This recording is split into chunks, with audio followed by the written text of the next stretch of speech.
இட்லிக்கு இந்த மாதிரி கிரேவி செஞ்சு சாப்பிட்டு பாருங்கள், சூப்பராக இருக்கும். ஸ்டவ் ஆன் பண்ணி பாத்திரத்தை அடுப்பில் வச்சு எண்ணெய் ஊற்றிக்கோங்க.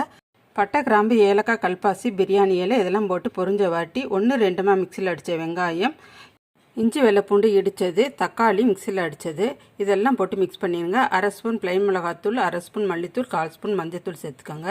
இப்போ கிளறி விட்டுட்டு இப்போ அலசி வச்சுருக்க சிக்கன் இதில் போட்டு நல்லா மிக்ஸ் பண்ணி வச்சுக்கோங்க. உப்பு சேர்த்துக்கோங்க. இதை போட்டு நல்லா மிக்ஸ் பண்ணிவிட்டு கொஞ்சம் வெதுவெதுப்பான தண்ணி இதோடு சேர்த்து மூடி போட்டு ஒரு 5 நிமிஷம் வேக வச்சுருங்க. நல்லா வெந்துருச்சு. இப்போ 2/2 ஸ்பூன் அளவுக்கு மிளகுத்தூள் சேர்த்து நல்லா கிளறி விட்டுருங்க. இப்போ கடைசியாக எண்ணெய் சேர்த்துட்டு நல்லா மிக்ஸ் பண்ணிடுங்க. நறுக்கி வச்சுருக்க கொத்தமல்லி தூவிட்டு ஸ்டவ் ஆஃப் பண்ணி மூடி வச்சுருங்க. 1/2 கிலோ சிக்கனுக்கு 1/4 கிலோ பெரிய வெங்காயம், 1/4 கிலோ தக்காளி எடுத்துக்கோங்க. இந்த சிக்கன் மூடி போட்டு வேக வைக்கும் போதே வீடே மணக்குங்க.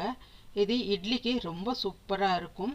சாம்பார் சாதத்தோடு வச்சு சாப்பிடும்போது இந்த கிரேவி சூப்பராக இருக்குங்க. தேங்க்ஸ் ஃபார் வாட்சிங்.